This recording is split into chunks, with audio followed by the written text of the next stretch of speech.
Welcome to C.A.R.E. Current Affairs Reverse Engineering. KPIS Delhi is delighted to announce such innovative program to understand the nuances of UPSC learning. UPSC articulated learning.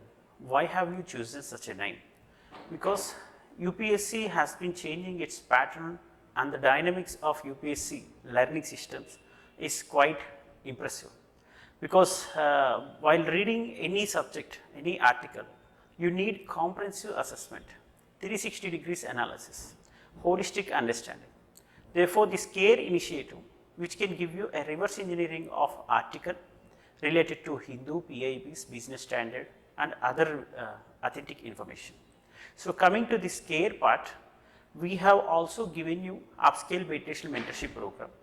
This UPSCale Meditational Mentorship contains daily 50 MCQs, 2 mains questions and answers. And out of these 50 MCQs, you will be having daily mental ability, static questions, 30 plus static questions and daily C.A.R.E. questions. Out of these 50 questions also, we would like to give you 50 plus current affairs related PYQs, 50 plus PYQs associated with static part, current affairs and CSAT. So, around 100 MCQs every day, 50 from previous year questions, 50 from given MCQs that are part of this UPSCale Meditation Mentorship. So, this Meditational Mentorship is a rigorous revision plan for all the veterans who have written mains this year and going to write UPSC second time and third time, or who completed their complete basics or foundational course. Therefore, these aspirants can definitely make sure they will clear this UPSC preliminary 2024 and also mains 2024. I am also assuring you that as part of this UPSCale program, we are conducting module wise mains marathon. In this, you will be having daily current affairs based questions, and that will be also having such kind of current affairs reverse engineering.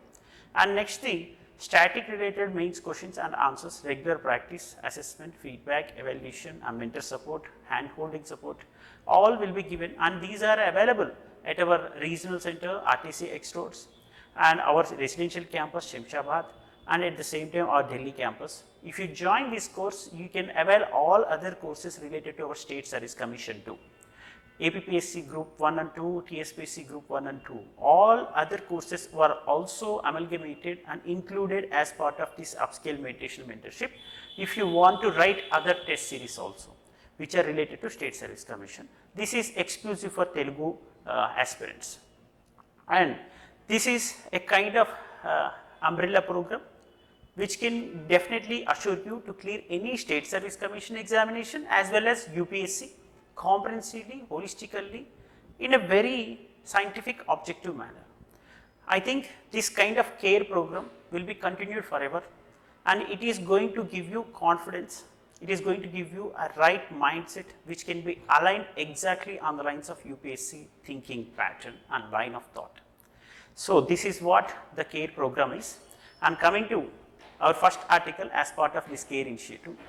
Here, Russia has announced in its House of Parliament that there are widespread concerns that Russia could move to resume nuclear tests because of West's support, Western countries supporting Ukraine when it comes to a war with Russia. Therefore, Russia has been threatening other Western countries that it may revoke the ratification of global nuclear test ban. That was a reiteration of Parliament Speaker said on Friday. Therefore, Moscow may consider rescinding the ratification of such international pact which is banning nuclear tests since the United States did not ratify it. So, let us come to nuclear test ban treaty. This is a comprehensive nuclear test ban treaty. There were various questions asked by UPSC regarding this. The first question is about comprehensive nuclear test ban treaty. Which of the following statements are correct? The treaty comes into force only if and when all nuclear capable countries sign it. Iraq and India haven't signed the treaty. These are the statements given there, and these were also inspired by previous question, current contemporary issues by the time of 2009. Therefore, they have asked such question. We need to understand the importance of such contemporary issue which can infer the information related to UPSC. So, consider the following statements with regard to nuclear test ban treaty. This is inferred from the given article there. The article is talking about it bans all nuclear explosions whether for military or peaceful purposes, first statement, and the second statement is talking about USA, China, Russia and India ratified the treaty. It is not right. USA did not ratify it all and India did not sign and ratify it all. Therefore, you need to consider only Russia ratified it and Russia threatening to revoke such kind of nuclear test ban treaty. And it bans all nuclear explosion whether civil military purpose is also true statement, no problem, and the second statement is incorrect one there. So, I have given you this related information. Here India is neither a signatory nor ratified. China and USA signed it but did not ratify, and Russia is a signatory and ratified the treaty. And coming to the second article, India re-elected as President of Asia Pacific Institute for Broadcasting Development, AIBD, for a third successive term. This article, it is a prestigious stance that India has got again by this third successive term related to Asia Pacific Institute for Broadcasting Development Presidentship. India is presiding third time consecutively this oldest organization, Asia Pacific Institute for Broadcasting Development. On the achievement, the Ministry of Broadcasting Information stated that this milestone has happened for the first time in the history of AIBD. In the history of AIBD, please underline that first time in the history of AIBD, Asia Pacific Institute for Broadcasting and Development. This is for the first time in the history happened that an organization of 50 years old, and this shows that confidence of broadcasting organizations across the Asia Pacific and the world and India, that India can show the way and lead the way in providing it. This is for first time this oldest organization allowed a country to hold presidentship. And coming to a kind of question that may be asked, that India was elected as presidentship for the first time in the year 2023. This may be a possible potential question in the UPSC. So, India is presiding this organization for third time consecutively. So, third statement is incorrect, and it is established in 1977 under the auspices of UNESCO. Around 44 countries are representing, 92 organizations are there, and India is one of the founding members of this AIBD, and Prasar Bharati, India's public service broadcaster, is the representative body of the Ministry of Information and Broadcasting, AIBD. Okay. And you can remember that other stakeholders related to information broadcasting authorities from various countries are also part of this AIBD, which is established in 1977 under the auspices of UNESCO, 50-year-old institute, Asia Pacific Institute for Broadcasting and Development. And likewise, there were various questions by UPSC previous times in which India was member or not. UPSC CSC 2008 has asked about Asian Development Bank, Asian Pacific Economic Cooperation and Colombo Plan, and OECD, Organization for Economic Cooperation and Development, likewise. And please remember in which of these organizations India is member. And coming to our next article, already I have given you detailed explanation over it. The article is about RBI flags inflation risk to stability. This article is quite interesting because it has core macroeconomic concepts related to inflation, real GDP and monetary policy committee and global supply chain and food prices and changing monsoons, likewise. And coming to our core aspects of economy, here monetary policy committee has a responsibility to determine the inflationary targets, and here Government of India and also RBI has a collaborative decision making. However, RBI has a major stake to take decision related to inflationary targets under this monetary policy committee umbrella itself. And coming to the present target, that is projected inflation may be 5.4%. However, the real GDP will be 6.5%. And the present target in this quarter that Shaktikant Das, RBI governor, is telling that ensuring retail price gains take it to 4%. The inflation target, projected target will be 4% in this coming term tenure of this quarter, and cites uncertainties. Also, there are witnessed certain uncertainties in the Kharif sowing of pulses and oilseeds, which are also having lower reserve levels as clouding inflation outlook here. And next, Monetary Policy Committee has its headline retail inflation projection for the second quarter around 6.4%, means the second quarter is ended by 30th September. By this time, RBI has shown 6.4% of the actual inflation, headline inflation. In the headline inflation, we include fuel and food prices which are fluctuating in nature. In the core inflation, we exclude them. And coming to the present question, what are the potential positive effects of moderate inflation in an economy? This is inspired by such previous year question asked by UPSC in 2013. Here, what is the actual benefit of the debtor during the time of inflation? Because lower purchasing power of such money may create borrower to take more loans. Therefore, more money will be in his hands and it is easy for him to repay the loans. And this is the potential benefit associated with the debtor. And with respect to creditor, there is a price rise and at the same time lower interest rate given to the debtor. At the time, he will see a loss of returns, yieldings of the bond holdings. Okay. So, the bond holding means the creditor who has given loan at the disadvantageous stage during the inflation. If the inflation is moderate, it is not hyperinflation or creeping inflation. Therefore, there will be a positive potential effect on the economy because eroding value of the real debt, because the real debt value is eroded, it is available very cheap at a cheaper cost. Therefore, there will be more borrowers in the market, they can get more loans. This is the potential positive effect, and at the same time, and the borrowing has become cheaper, there will be an increased investment threshold in the economy and positive business environment and stable macroeconomic condition may be witnessed during this time. This is what the positive economic effect which is talked about, and that was the D statement correct in that question.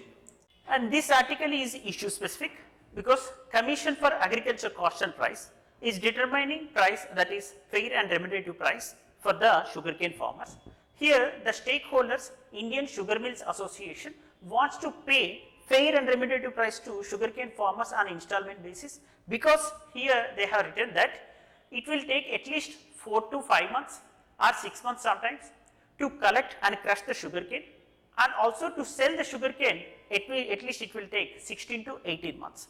Therefore, they face difficulties in making payments within 14 days owing to cash flow problems. They have to take loan and they have to pay the debt, that means the amount to the sugarcane farmers, and the debt burden due to selling time which will take at least 14 to 18 months, that may create interest burden on these stakeholders related to sugarcane, right? That means Indian Sugar Mills Association. Therefore, they have proposed that we will pay 60% at earlier stage within 14 days after the collection, and later on 2 installments we will be paying the remaining amount. That is the proposal put forth by this ISMA. Coming to Commission on Agriculture Cost and Price and Fair and Remunerative Price, this is actually determining, as I have said in the first statement, regarding fair and remunerative price after consulting various stakeholders, that is state governments and also other stakeholders. Here previous year question related to Cabinet Committee on Economic Affairs, which will actually approve this fair and remunerative price for the sugarcane.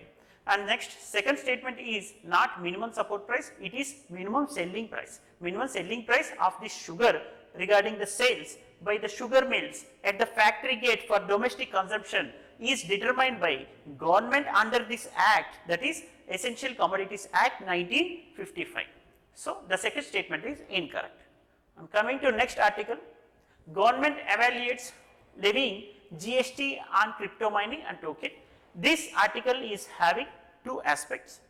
Here the first aspect is related to economy, because it has put around 30%, imposed 30% tax on these cryptocurrencies, first aspect. And second, government has been thinking about imposing GST on these crypto assets. And the second aspect of this article is regarding science and technology. What is this crypto mining? What are these tokens? Non-fungible tokens. Because UPSC has also asked such non-fungible tokens question. It is a digital representation of physical asset, this non-fungible token, and unique cryptographic tokens, and that exist on blockchain. Here, what does this crypto mining refer to in these cryptocurrencies? Here, the crypto mining refers to the process of verifying and adding transactions to a blockchain network using computer power. What is this adding transaction to blockchain network? Blockchain is an information storing and decentralized ledger which can be accessed regarding the transactions by various stakeholders who are involved in this transaction, And but this transaction route cannot be seen by all the transacting stakeholders. Therefore, it can be very secured in nature. At the same time, it is very decentralized and transparent and easy to navigate. Therefore, this blockchain technology is called as decentralized secured ledger, which can store the information related to the various transactions. Here the transaction which is verified and added is related to cryptocurrency. This addition and verification which is done by crypto miners, that is called crypto mining.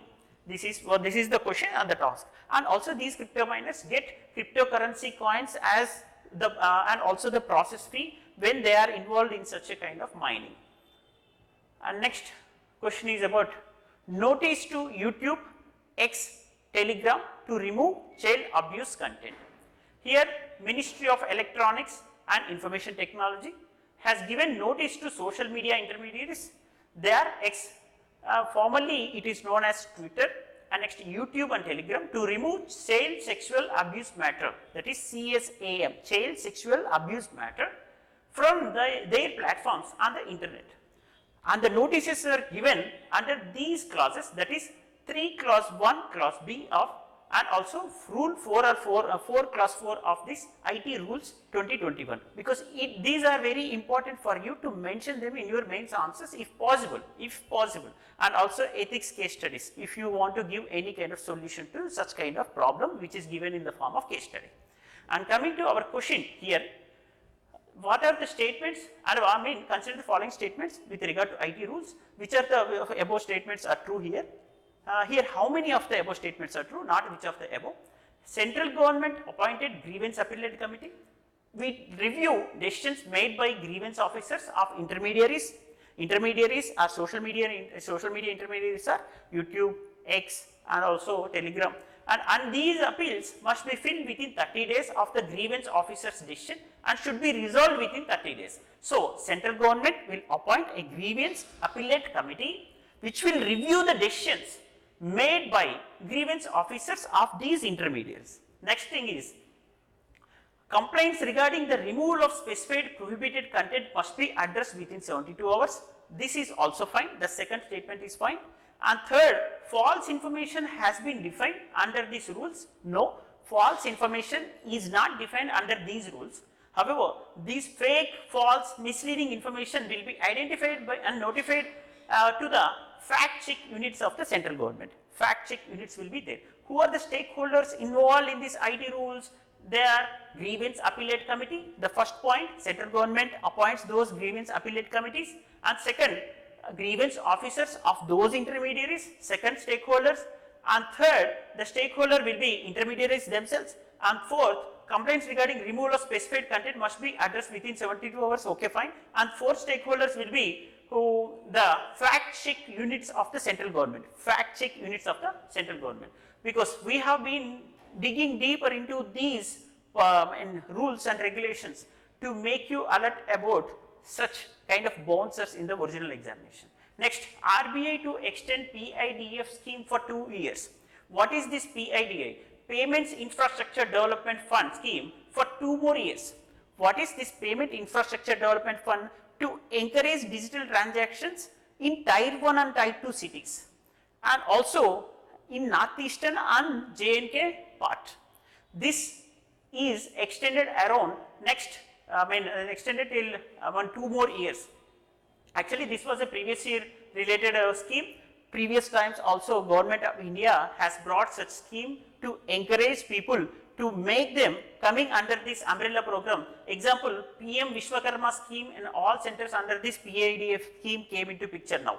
PM Vishwakarma scheme, and there are few merchants who are involved in such kind of point of sale terminal transactions and QR code related transactions and UPI transactions are also coming under this Payment Infrastructure Development Fund.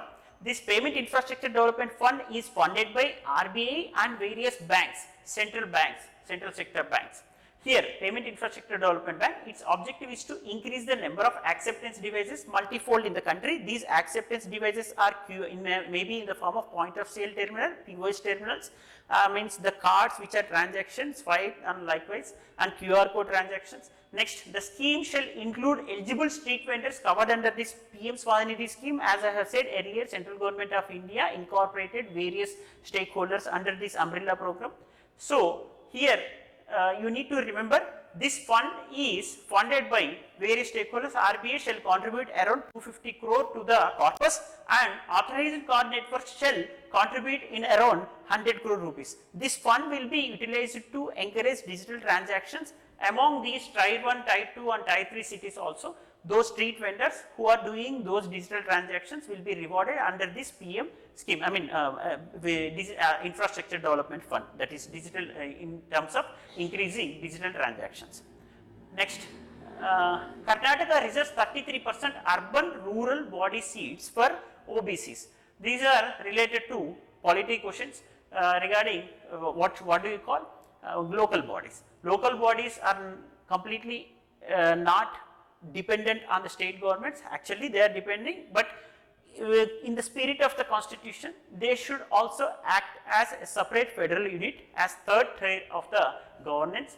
Next, considering, but here they have given wrong statements. You were asked to find the right statement in previous times. The UPSC has asked.